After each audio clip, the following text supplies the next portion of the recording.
Time for Hitler and Germany.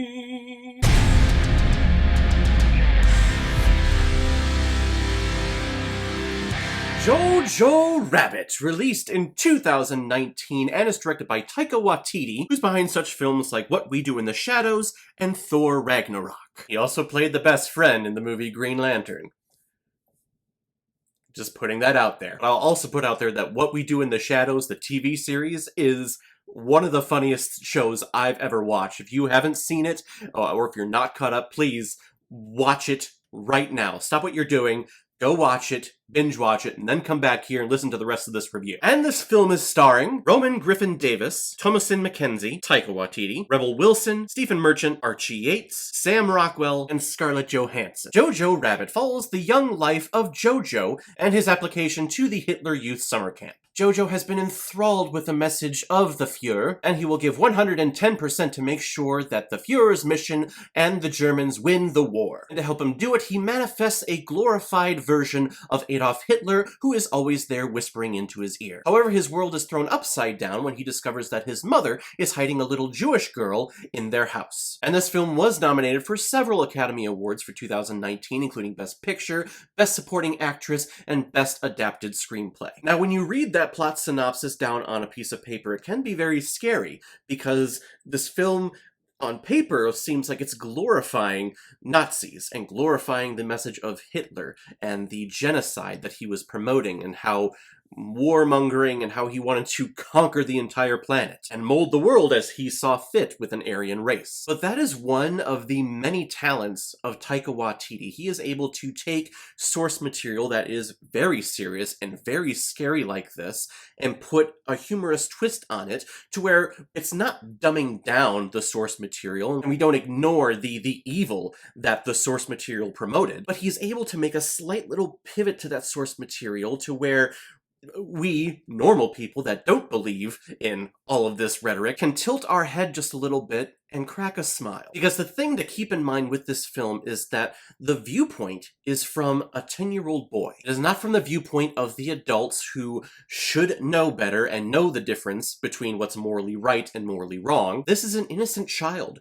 whose mind is still being crafted and molded by all of his adult influences. Sometimes by sweet, innocent, and morally good people like his mother, and by some people who would be considered to be the most evil people to ever walk the planet, such as Adolf Hitler. And that's how World War II got started, and that's how the Nazi Party came to power. Germany was kept down in the dumps after World War I.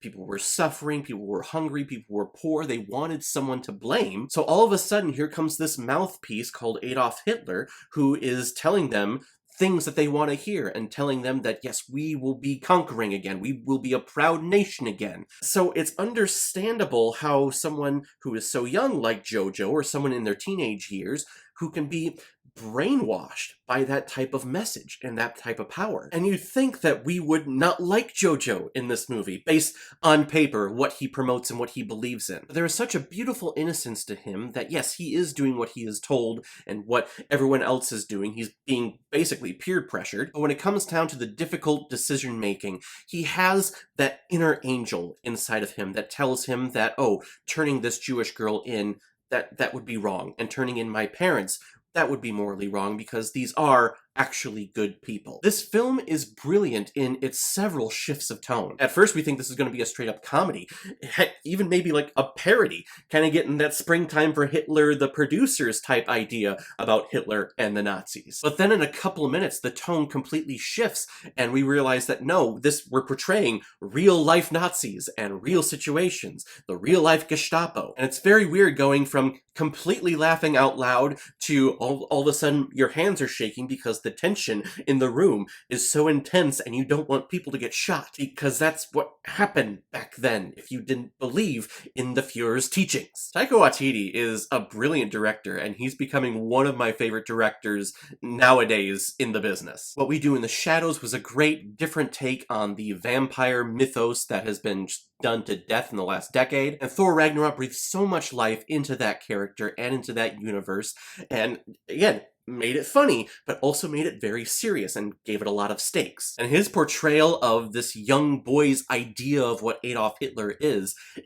hilarious, and it's very scary too. I know where JoJo is coming from. When I was a young boy, I used to talk to imaginary figures like Batman or Superman and have conversations with them as I was playing with toys. It's just that those people ended up not being real and just in comic books, and they're actually good people in those comic books. With JoJo, unfortunately, he's latching on to a figure that was 100% real and 100% god-awful. But Davis brings such an innocence to the character that you can't help but fall in love with him. And that's saying a lot for me. When it comes to films, when it comes to plays, it takes me a lot to get behind a child actor, mainly because I know that the parents are the driving force behind that actor in going out for these auditions.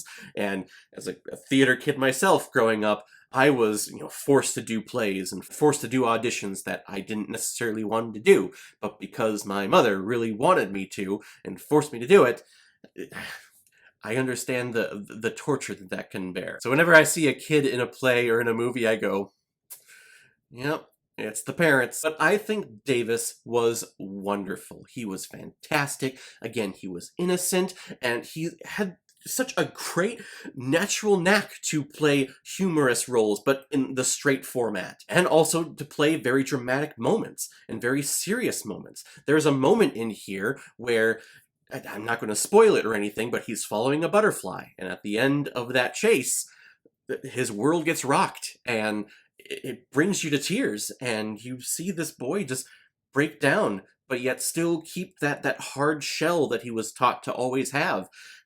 It's freaking brilliant. And it's annoying that a child that young, such a brilliant actor. I'm not jealous. I'm not jealous at all. Yes, I am. But aside from Taika Waititi and Roman Davis, the standout, the shining star of this movie is Archie Yates, who plays JoJo's best friend at the Youthler Hit Camp. Oh my god. This kid, I want him in everything. He is adorable, and he is fucking hilarious. He basically looks like a very young Nick Frost. Actually, that is the best description I have for Yates. He is the Nick Frost to JoJo's Simon Pegg. The kid walks around with knives, grenade launchers, and he just randomly shows up in torn uniforms, and he's all dirty, and he's just like, yeah, I don't know how, but I just can't seem to die. They showed him a lot in the trailers, and when it came to the movie, he's really not in it a lot. He's a lot at the beginning and somewhat at the end. Throughout the middle, really don't see him at all. So it was a little disappointing, but the time that we do get with him is wonderful. I love every moment that he is on screen. I want a sequel, basically with his character. And as always, we have amazing performances from Sam Rockwell and Scarlett Johansson. Scarlett Johansson was nominated for Best Supporting Actress in this film. I don't necessarily agree with that. Yes, she was great, and the impact of her character is so important on JoJo's story, but I really think just that year we should have focused on her with her Best Actress nomination for A Marriage Story. Whenever you're nominated for two different categories, it just splits your votes, and you don't stand a chance of winning either category. I was so pleasantly surprised with JoJo Rabbit. It's hard, it is a very dramatic film, and it's also extremely funny. And the way that they are able to bounce back and forth between those different tones, I think is what makes Taika Waititi one of the best working directors today. I do think it's very interesting that there was so much uproar about the Joker being nominated for Best Picture, and heck, even just being released, and that was a portrayal of a very evil human being, and that got so much publicity and so much controversy. But then when JoJo Rabbit comes out, and we see Taika Waititi being Adolf Hitler, dressed as him and bouncing around being all goofy, he's portraying that evil person, and no backlash went towards him. It's interesting and very hypocritical of social media nowadays. I'm just putting it out there, and I'm dropping it now. I'm going to give JoJo Rabbit 4.5 out of 5 Blu-rays. It's good. It's good.